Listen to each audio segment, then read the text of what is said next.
हाय प्यारे साथियों, कैसे हैं आप सभी? आशा करता हूँ अच्छे होंगे और अच्छे से पढ़ाई कर रहे होंगे। तो दोस्तों, जैसा कि हमने यूथ कंपटीशन टाइम का 2021 का जो सॉल्व पेपर आया हुआ है, हम लोग उसको पूरा सॉल्व कर रहे हैं। जिसके अंतर्गत हम लोग दूसरा भाग देख रहे हैं आदिकाल से संबंधित, जिसके अंतर्गत हम लोगों ने अभी तक 120 क्वेश्चन तक देख चुके हैं। हम लोग आज उससे आगे से देखेंगे। क्वेश्चन नंबर दोस्तों हम लोग 121 देखेंगे। ठीक है प्यारे दोस्तों, यदि मेरा वीडियो आप सभी लोगों को अच्छा लगे तो लाइक करें और सब्सक्राइब करें। चलिए देर न करते हुए शुरू करते हैं क्वेश्चन नंबर 121 से। क्वेश्चन नंबर दोस्तों 121 है, कालक्रम की दृष्टि से निम्नलिखित रचनाकारों का जो सही अनुक्रम है दोस्तों हमको उसे बताना है। तो दोस्तों सर्वप्रथम कौन आएंगे? सरहपा है आएंगे कि हेमचंद आएंगे कि पुष्पदंत आएंगे कि सरहपा आएंगे? तो दोस्तों इसमें सर्वप्रथम सरहपा आएंगे। तो इसमें दो ऑप्शन है। उसके बाद दोस्तों कौन आएगा? पुष्पदंत आएंगे। उसके बाद कौन दोस्तों आएंगे? हदमाड़ आएंगे। उसके बाद हेमचंद आएंगे। तो दोस्तों इस हिसाब से इसमें ऑप्शन नंबर दोस्तों ए सही हो जाएगा। ठीक दोस्तों, क्या सही हो जाएगा? ऑप्शन नंबर दोस्तों ए सही हो जाएगा। चलिए दोस्तों हम लोग आगे देख लेते हैं, इसका व्याख्या देख लेते हैं। तो दोस्तों जो रचनाकार है, जो उनका समय है उसको हम देख लेते हैं। सरहपा का जो समय दोस्तों है वह है 7वीं से 8वीं शताब्दी। पुष्पदंत का जो समय है दोस्तों वह है 10वीं शताब्दी। अदमार का जो समय है वह है 12वीं शताब्दी। हेमचंद का जो समय है वह भी है 12वीं शताब्दी। ठीक दोस्तों, चलिए क्वेश्चन नंबर दोस्तों हम लोग देख लेते हैं 122। क्वेश्चन नंबर है दोस्तों 122 है, यांत्रिक का लड़बड़ा, जिह्वा का फूहड़ा, काच का जति, मुख का सती, सो सो सत पुरुष उत्तमो कथी। यह दोस्तों जो है गोरखनाथ की दृष्टि से सच्चा साधक वही है जो संयमी हो, इंद्रिय दमन करने वाला हो, कूट भाषा बोलने वाला हो, महासुखवादी हो। तो दोस्तों इसमें महासुखवादी भी नहीं होगा, कूट भाषा बोलने वाला भी नहीं होगा। दोस्तों इसमें संयमी हो जाएगा और इंद्रिय दमन करने वाला, ये भी ऑप्शन सही हो जाएगा। ठीक दोस्तों, क्या सही हो जाएगा? चलिए दोस्तों हम आगे देख लेते हैं। कूट दोस्तों इसमें ऑप्शन डी सही हो जाएगा, 1 और 2 दिया है। ठीक दोस्तों, चलिए क्वेश्चन नंबर दोस्तों हम लोग 123 देख लेते हैं। क्वेश्चन नंबर 123 क्या है? सिद्धों और योगियों की रचनाओं की स्वाभाविक अनुभूतियों और दशाओं से कोई संबंध नहीं है, अतः ये शुद्ध साहित्य के अंतर्गत नहीं आती हैं। दोस्तों अतः ये शुद्ध साहित्य के अंतर्गत नहीं आते। यह किसका कथन है दोस्तों? तो दोस्तों यह जो कथन है वह है आचार्य रामचंद्र शुक्ल का। ठीक दोस्तों, किसका कथन है? आचार्य रामचंद्र शुक्ल का। जैसे दोस्तों हम लोग व्याख्या देख लेते हैं। सिद्धों और योगियों की रचनाओं का जीवन की स्वाभाविक अनुभूतियों और दशाओं से कोई संबंध नहीं है, अतः वे शुद्ध साहित्य के अंतर्गत नहीं आते। यह जो दोस्तों ये कथन जो है आचार्य रामचंद्र शुक्ल का है। जबकि मुनि जिन विजय, हजारी प्रसाद द्विवेदी और धीरेन्द्र वर्मा का संबंध इस कथन से नहीं है। ठीक दोस्तों, चलिए क्वेश्चन नंबर दोस्तों हम लोग 124 देख लेते हैं। क्वेश्चन नंबर 124 क्या है? निम्नलिखित में से कौन सी रचना जो है दोस्तों पुष्पदंत द्वारा रचित नहीं है? तो दोस्तों आदि पुराण, जैसे हर चरयु और उत्तर पुराण दोस्तों यह पुष्पदंत की रचना है, जबकि योग सार दोस्तों पुष्पदंत की रचना नहीं है। ठीक दोस्तों, तो दोस्तों इसमें ऑप्शन कोई सही नहीं दिया है, तो दोस्तों ये सब गलत है। ठीक दोस्तों, चलिए दोस्तों हम लोग इसकी व्याख्या देख लेते हैं। व्याख्या क्या है दोस्तों? पुष्पदंत की जो रचना है वह है 63 महापुरुष गुणालंकार, अड़य कुमार चरयु, जैसे हर चरयु। ठीक दोस्तों, पुष्पदंत ने तीन तीन ग्रंथों की रचना की है। ठीक दोस्तों, अब पुष्पदंत ने अब अपने काव्य में चौपाई छंद का प्रयोग किया है। दोस्तों इन्होंने जो ये रचनाएं लिखी हैं इसमें चौपाई छंद का प्रयोग किया है। पुष्पदंत को हिंदी का भवभूत कहा जाता है। दोस्तों पुष्पदंत को हिंदी का भवभूत किसने कहा है? तो दोस्तों ग्रियर्सन ने कहा है। चलिए क्वेश्चन नंबर दोस्तों हम लोग 125 देख लेते हैं। क्वेश्चन नंबर दोस्तों 125 है, इश्क भरा है देख लो और जगत से दूर, एक अचंभा हमने देखा देहरी का नासूर। ठीक दोस्तों, यह दोस्तों एक पहेली है। दोस्तों अमीर खुसरो की उपयुक्त पहेलियों से क्या अभिप्राय है? दोस्तों ये एक पहेली है अमीर खुसरो की है, इसका क्या अभिप्राय है? तो सन्यासी है, कुआं है, खंडहर है या फिर प्रेमी का हृदय है? तो दोस्तों यह है कुआं। ठीक दोस्तों, क्या है? कुआं है। ठीक दोस्तों और जो ये अमीर खुसरो की जो पहेलियां हैं और भी हैं, जैसे एक थाल मोती से भरा, सबके सिर पर औधा घिरा, चारों ओर वह थाली फिरे, मोती उससे एक न गिरे। दोस्तों आकाश है। तो हम लोग दोस्तों जानते ही हैं आकाश में जो तारे होते हैं, वही इसी की बात दोस्तों ये लोग कर रहे हैं। आकाश की बात है। ठीक दोस्तों, अब जो दोस्तों दूसरा है वो क्या है, एक नार ने अचरज किया साप मार पिंजरे में दिया, जो जो साप ताल को खाए सूखे ताल सांप मर जाए। तो दोस्तों यह क्या है, दीपक है।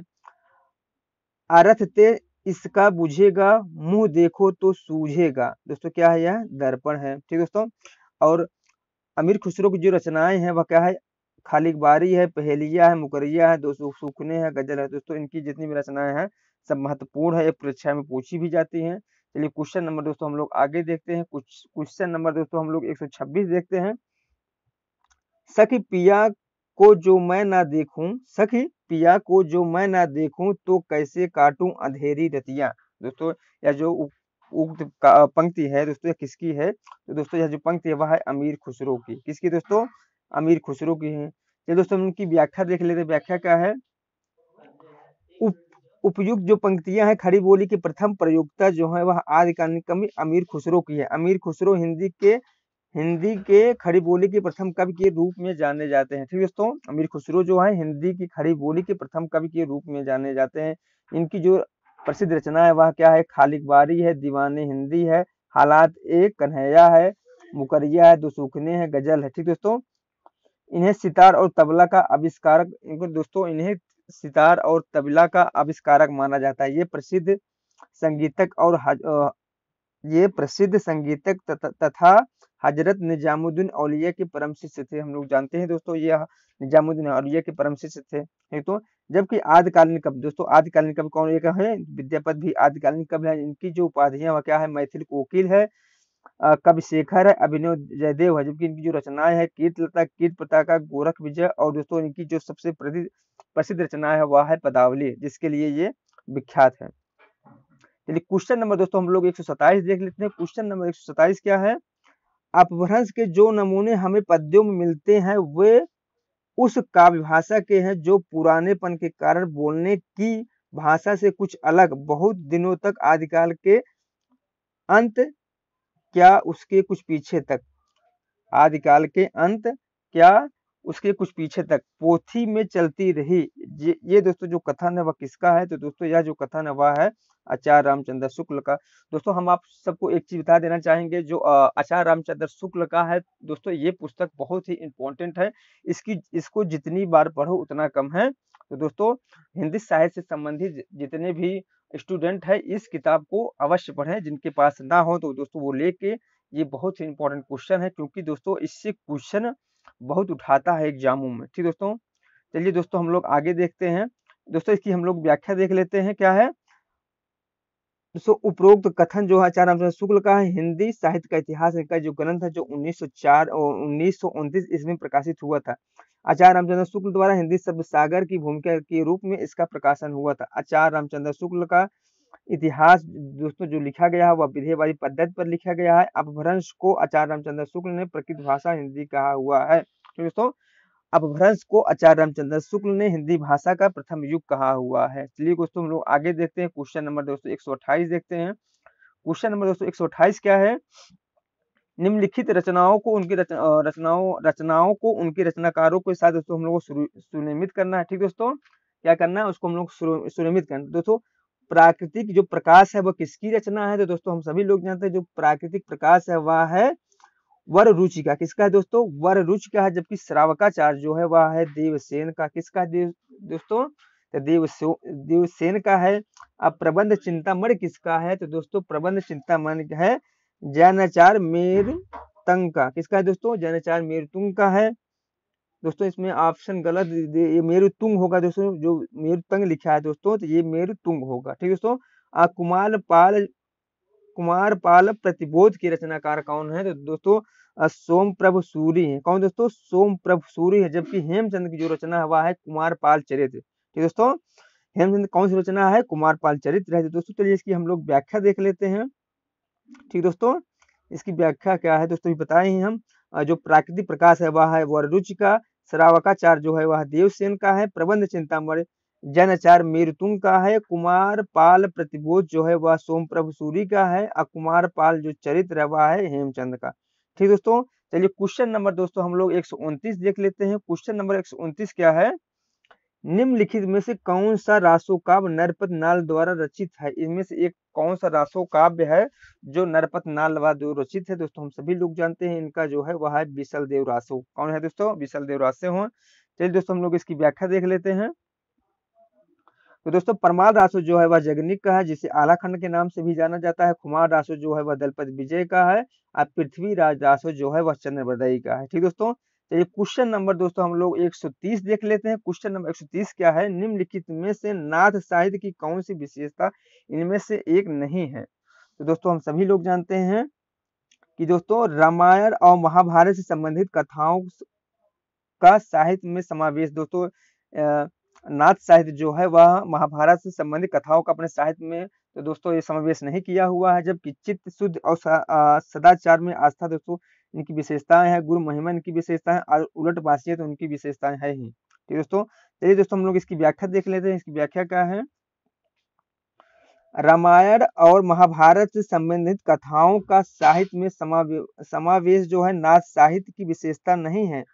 अन्य विकल्प जो चित्त शुद्ध, सदाचार में आस्था, गुरु महिमा, उलटवासियां नाथ साहित्य की विशेषताएं हैं।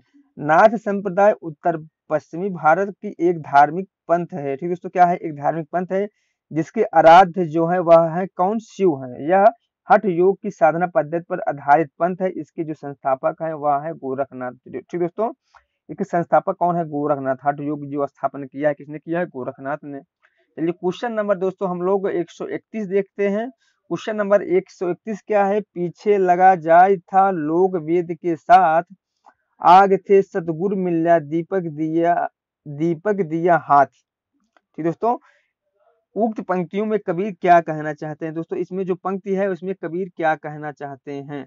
तो दोस्तों हम लोग बताना है इसमें कबीर क्या कहना चाहते हैं। दोस्तों हम लोग ऑप्शन देख लेते हैं। तो दोस्तों इसमें ऑप्शन 1 है, लोक और वेद का अनुसरण करने के कारण मैं परम तत्व से दूर था। क्या दोस्तों ये सही होगा?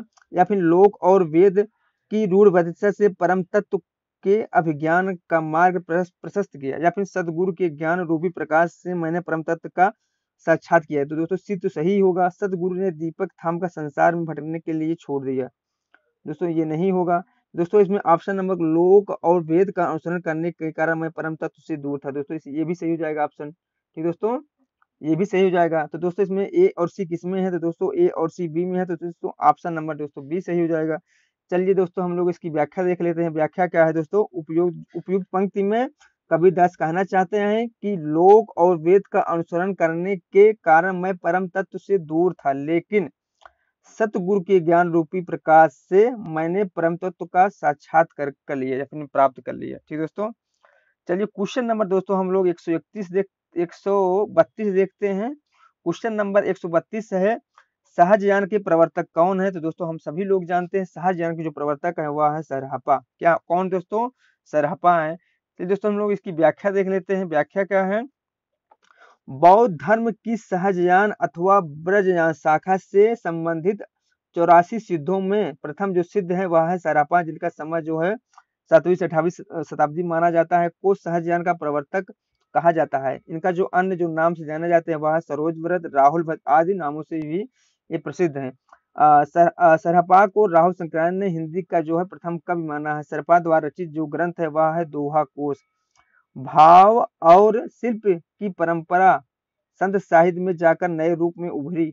इसका बीज रूप सरहपा के काव्य में दृष्टांत है। सरहपा की जो पुस्तक है वह चरपाद, लुइपा, कडप्पा, डोंपिया, कुडुपी आदि काल के प्रमुख कवि हैं। ठीक दोस्तों, दोहा कोश का जो संपादन किया था दोस्तों प्रबोध चंद बागची ने दोहा कोश का संपादन किया था, जबकि बौद्ध गान और दोहा का संपादन हर प्रसाद शास्त्री जी ने किया था। ठीक दोस्तों, चलिए क्वेश्चन नंबर दोस्तों हम लोग 133 देखते हैं। क्वेश्चन नंबर 133 क्या है?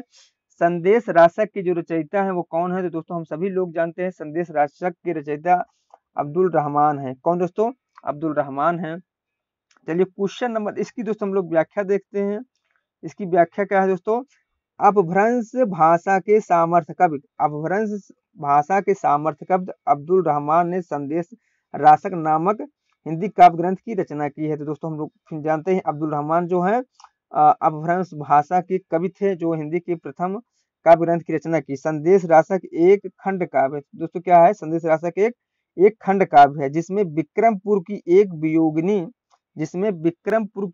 वियोगिनी की विरह कथा वर्णित है। ठीक है दोस्तों, खड़ी बोली हिंदी की प्रथम कवि जो अमीर खुसरो हैं, इनका असली नाम जो है अब्दुल हसन था। ठीक है दोस्तों, खालिद बारी चार दरवेश गजल की रचना इन्होंने की है। ठीक है दोस्तों, चलिए क्वेश्चन नंबर दोस्तों हम लोग आगे देखते हैं। क्वेश्चन नंबर 134 देखते हैं। क्वेश्चन नंबर 134 क्या है? विद्यापति की कौन सी रचना अभी तक संपादित होकर प्रकाशित नहीं हुई है? तो दोस्तों हम सभी लोग जानते हैं विद्यापति की जो रचना हुआ है कीर्ति पताका जो है अभी तक संपादित होकर के प्रकाशित नहीं हुई है। ठीक है दोस्तों, बाकी कीर्ति पताका जो है दोस्तों प्रकाशित हो चुकी है।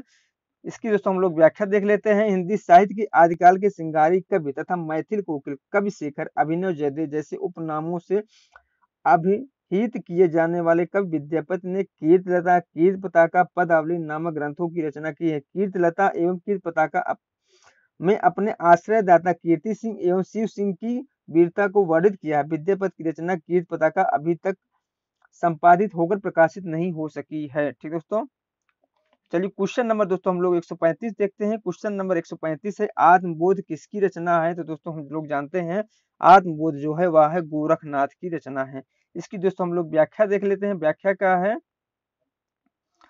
आत्मबोध नामक ग्रंथ की रचना नाथ संप्रदाय के प्रवर्तक जो है वह है गोरखनाथ ने की है। गोरखनाथ की जो अन्य रचना है वह क्या है? गुरु महिमा है, इंद्रिय निग्रह है, प्राण साधना है, वैराग्य है, कुंडलिनी है, कुंडली जागरण है एवं शून्य समाधि है। ठीक दोस्तों, इनकी प्रमुख रचना है। पीताम्बर दत्त बरसवाल ने गोरखनाथ की रचनाओं का संकलन गोरखवाणी नाम से किया है। किसने दोस्तों? पीताम्बर दत्त बरसवाल ने गोरखनाथ की रचनाओं को गोरखवाणी के नाम से प्रकाशित या संपादन किया हुआ है। ठीक दोस्तों, चलिए क्वेश्चन नंबर दोस्तों हम लोग 136 देख लेते हैं। क्वेश्चन नंबर 136 क्या है? माधव हम परिणाम निराशा, यह वाक्य पंक्ति किस कवि की है? दोस्तों बताइए यह जो वाक्य पंक्ति है वह किस कवि की है? तो दोस्तों यह जो पंक्ति है वह है विद्यापति की। किसकी है दोस्तों? विद्यापति की है। चलिए दोस्तों हम लोग इसकी व्याख्या देख लेते हैं। इसकी व्याख्या क्या है? माधव हम परिणाम निराशा काव्य पंक्ति आदिकालीन कवि विद्यापति की है। विद्यापति बिहार प्रांत के दरभंगा जिले के बिपसी नामक गांव के निवासी थे। इनके गुरु का नाम पंडित हरि मिश्र था। क्या दोस्तों इनका नाम? हरि मिश्र था। किनके गुरु का नाम? विद्यापति के। इनके द्वारा रचित ग्रंथ है कीर्तिलता, कीर्ति पताका जो अवहट्ट भाषा में लिखा गया, जबकि पदावली जो है मैथिल भाषा में लिखा। बच्चन सिंह ने इन्हें जाति कवि कहा है। किसे जाति कवि कहा दोस्तों? तो विद्यापति को जाति कवि कहा है। ठीक दोस्तों, चलिए क्वेश्चन नंबर दोस्तों हम लोग 137 देखते हैं। क्वेश्चन नंबर 137 क्या है? बौद्ध गान और दोहा का संपादन किसने किया है? तो दोस्तों हम सभी लोग जानते हैं बौद्ध गान दोहा का प्रकाशन हरिप्रसाद शास्त्री जी ने किया हुआ है। किसने किया हुआ है दोस्तों? हरिप्रसाद शास्त्री जी ने किया है। चलिए दोस्तों हम लोग इसकी व्याख्या देख लेते हैं। संपादक और संपादित जो ग्रंथ है वह तो दोस्तों हरिप्रसाद शास्त्री ने बौद्ध गान दोहा का प्रकाशन किया है। आप प्रबोध चंद बागची ने दोहा कोश का और राहुल संकीर्तन ने हिंदी का धारा की जो रचना की है। ठीक दोस्तों, चलिए क्वेश्चन नंबर दोस्तों हम लोग 138 देख लेते हैं। क्वेश्चन नंबर 138 क्या है? सिद्ध कवियों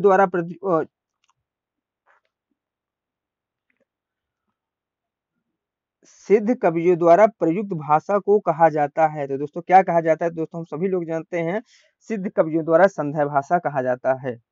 किस भाषा का प्रयोग किया था? संध्या भाषा का प्रयोग किया था। इसकी दोस्तों हम लोग व्याख्या देख लेते हैं। व्याख्या क्या है?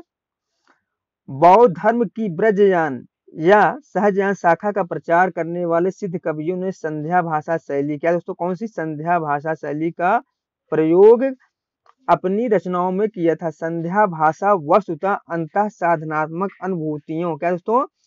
अंतः साधनात्मक अनुभूतियों का संकेत करने वाली भाषा है, इसलिए यह अर्थ खुलने पर ही समझ में आती है। दोस्तों इसलिए यह अर्थ खुलने पर ही समझ में आती है।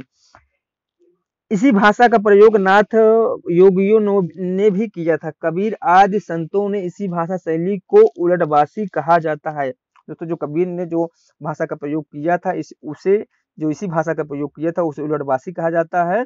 राहुल संकीर्तन ने 84 सिद्धों में सरहपा को हिंदी का प्रथम कवि माना। सरहपा कृत दोहा कोश सबरपा कृत चरपाद सिद्ध साहित्य की प्रमुख रचनाएं हैं। ठीक दोस्तों, चलिए क्वेश्चन नंबर दोस्तों हम लोग 139 देखते हैं। क्वेश्चन नंबर 139 क्या है, निम्नलिखित में से किस रासो काव्य का मूल वर्ण विषय, क्या दोस्तों, मूल वर्ण विषय वीर रस ना होकर श्रृंगार रस है। तो दोस्तों हम सभी लोग जानते हैं जो श्रृंगार रस वर्ण विषय है वह है बीसल देव रासो। ठीक दोस्तों, चलिए इसकी हम लोग व्याख्या देख लेते हैं। व्याख्या क्या है, नरपत नालकृत बीसल देव रासो मूलतः एक मुक्तक गे काव्य है। बीसल देव रासो आदिकालीन रासो काव्य परंपरा की श्रृंगारिक रचना है। इसमें भोज परमार की पुत्री राजमती एवं अजमेर के चौहान राजा बीसल देव तृतीय के विवाह वियोग एवं पुनर्मिलन, क्या दोस्तों, पुनर्मिलन की कथा सरस शैली में प्रस्तुत की गई है। किस दोस्तों, सरस शैली में प्रस्तुत की गई है। आदिकालीन रचना बीसल देव रासो की श्रृंगार परंपरा विद्यापति और भक्ति काल की के प्रेमाख्यान काव्यों में होते हुए भी रीतकाल के श्रृंगार काव्य के रूप में चरम विकास को प्राप्त हुए हैं। ठीक दोस्तों, तो दोस्तों ये सरस शैली दोस्तों याद रखिएगा बीसल देव रासो प्रस्तुत की गई है, क्योंकि ये पूछता है। चलिए क्वेश्चन नंबर दोस्तों हम लोग आगे देखते हैं। क्वेश्चन नंबर 140 देखते हैं। आला खंड का दूसरा नाम क्या है दोस्तों, हम लोग सभी लोग जानते हैं आला खंड का दूसरा नाम प्रमाण रासो है, जिसके रचनाकार हैं कौन, जगनिक। चलिए दोस्तों क्वेश्चन नंबर दोस्तों हम लोग आगे देखते हैं। क्वेश्चन नंबर 141 देखते हैं। खड़ी बोली हिंदी में प्रथम रचना करने वाले जो कवि हम लोग जानते हैं अमीर खुसरो हैं। ठीक दोस्तों, चलिए दोस्तों अमीर खुसरो को तोतिए हिंद के नाम से भी जाने जाते हैं। चलिए क्वेश्चन नंबर दोस्तों हम लोग 142 देखते हैं। क्वेश्चन नंबर 142 है, परमाल रासो काव्यकृत के जो कवि हैं उनका क्या नाम है, तो दोस्तों जगनिक है, हम लोग जानते ही हैं। चलिए क्वेश्चन नंबर दोस्तों हम लोग 143 देखते हैं। क्वेश्चन नंबर 143 क्या है, अच्युत चरण तरंगनी शिव सिर मालती माल हरि न बनायो सुर सरी की जो इंदो भाल। इस दोहे की जो रचनाकार है वह कौन है, तो दोस्तों हम सभी लोग जानते हैं इस दोहे के रचनाकार जो है वह है रहीम दास। ठीक दोस्तों, जिन्हें अब्दुल रहीम खानखाना के नाम से भी जाना जाता है, जो अकबर के समकालीन थे और अकबर काल में मंत्री भी थे। ठीक दोस्तों, अन्य जो रचनाकारों की जो पंक्तियां है उसको वो देख लीजिए आप लोग। ठीक दोस्तों, चलिए हम दोस्तों आगे देखते हैं। क्वेश्चन नंबर दोस्तों हम 144 देखते हैं। क्वेश्चन नंबर 144 क्या है, पंडित चंद्रधर शर्मा गुलेरी ने किसको पुरानी हिंदी का प्रथम कवि स्वीकार किया है, तो दोस्तों हम सभी लोग जानते हैं पंडित चंद्रधर शर्मा गुलेरी ने हिंदी का जो प्रथम कवि स्वीकार किया है वो राजा मुंज को किए हुए हैं। ठीक दोस्तों, चलिए हम इसकी व्याख्या देख लेते हैं। व्याख्या क्या है, राजा मुंज को पंडित चंद्रधर शर्मा गुलेरी ने पुरानी हिंदी का प्रथम कवि माना है। 10वीं शताब्दी के अंतिम चरण को हिंदी साहित्य के प्रारंभिक चरण के रूप में स्वीकार किया जाता है। ज्ञातव्य है कि चंद्रधर शर्मा गुलेरी कहानीकार थे। उसने कहा था बुद्ध का काटा असुखमय जीवन गुलेरी द्वारा लिखी गई श्रेष्ठ कहानियां हैं। ठीक है दोस्तों, इन्होंने 3 कहानियां जो इनकी जो 3 कहानियां इन्होंने लिखा हुआ है बहुत ही सर्वश्रेष्ठ है। इनकी जो सबसे ज्यादा कहानी जो प्रसिद्ध हुई है वह है उसने कहा था, जिसके माध्यम से इनको भी प्रसिद्धि मिली है, जो 1915 ईस्वी में सरस्वती पत्रिका में प्रकाशित हुआ था। ठीक दोस्तों, चलिए क्वेश्चन नंबर दोस्तों हम लोग 145 देखते हैं। क्वेश्चन नंबर 145 क्या है, सूची 1 सूची 2 से मिलान करना है। ठीक दोस्तों, रचनाकार है और उनकी रचनाएं हैं। चलिए देखते हैं दोस्तों, विजय सेन सूरी किसकी रचना है, तो दोस्तों हम सभी लोग जानते हैं विजय सेन सूरी जो है वह है रेवंत गिरी की रचना है। किसकी वो कर ठीक दोस्तों, किसकी रचना है, रेवंत गिरी राज की रचना है। ऑप्शन नंबर दोस्तों यही सही हो जाएगा। नरपत नाल किसकी रचना है, दोस्तों नरपत नाल जो है वह बीसल देव रासो, कौन दोस्तों, बीसल देव रासे हैं। जबकि साल भद्र सूरी किसकी रचना है, तो दोस्तों साल भद्र सूरी जो है वह है भारतेश्वर बाहुबली, भारतेश्वर बाहुबली को गणपत चंद्रगुप्त ने हिंदी साहित्य का प्रथम रचना और सालभद्र सूरी को हिंदी का प्रथम कवि कहा है। किसने, गणपत चंद्रगुप्त ने। असगु की रचना क्या है दोस्तों, तो हम सभी लोग जानते हैं असगु की जो रचना है वह चंदन बाला रास है। ठीक दोस्तों, क्या है, चंदन बाला रास है। जबकि योगचर्या जो है वह है डोमपिया की रचना। ठीक दोस्तों, चलिए दोस्तों हम लोग इसकी व्याख्या देख लेते हैं। व्याख्या क्या है, विजय सेन सूरी जो है रेवंत गिरी रास का है, नरपत नाल बीसल देव रासो और साल भद्र सूरी भारतेश्वर बाहुबली रास, असगु का जो है चंदन बाला रास है और डोमपिपा का जो है योगचर्या है। चलिए क्वेश्चन नंबर दोस्तों हम लोग 146 देख लेते हैं। क्वेश्चन नंबर 146 है क्या है, हालात एक कन्हैया किसकी रचना है, तो दोस्तों हालात एक कन्हैया जो है अमीर खुसरो की रचना है। चलिए इसकी दोस्तों हम लोग व्याख्या देख लेते हैं। अमीर खुसरो का जन्म एटा जिले के पटियाली गांव में 1225 ईस्वी में हुआ था। ठीक दोस्तों, खड़ी बोली हिंदी की प्रथम कवि माने जाते हैं। इनकी जो रचनाएं है वह है हालात एक कन्हैया, खालिक बारी, दो सुकने, खुसरो की पहेलियां, मुकरियां, गजल। ठीक दोस्तों, अमीर खुसरो की प्रमुख रचनाएं हैं, जबकि विद्यापति की कीर्तलता, कीर्त पताका और पदावली विद्यापति की रचनाएं हैं। चलिए क्वेश्चन नंबर दोस्तों हम लोग 147 देख लेते हैं। क्वेश्चन नंबर 147 है, आदिकाल में किन ग्रंथों की प्रधानता रही है? तो दोस्तों हम लोग सभी लोग जानते हैं आदिकाल में जो है वह रासो ग्रंथों की प्रधानता रही है, जिसको कि आचार्य रामचंद्र शुक्ल मानते हैं। चलिए दोस्तों हम लोग इसकी व्याख्या देख लेते हैं। इसकी व्याख्या क्या है? आदिकाल में रासो ग्रंथ की प्रधानता रही है। इन्हीं रासो ग्रंथों के आधार पर आचार्य शुक्ल ने इस काल का नामकरण आदिकाल रखा है।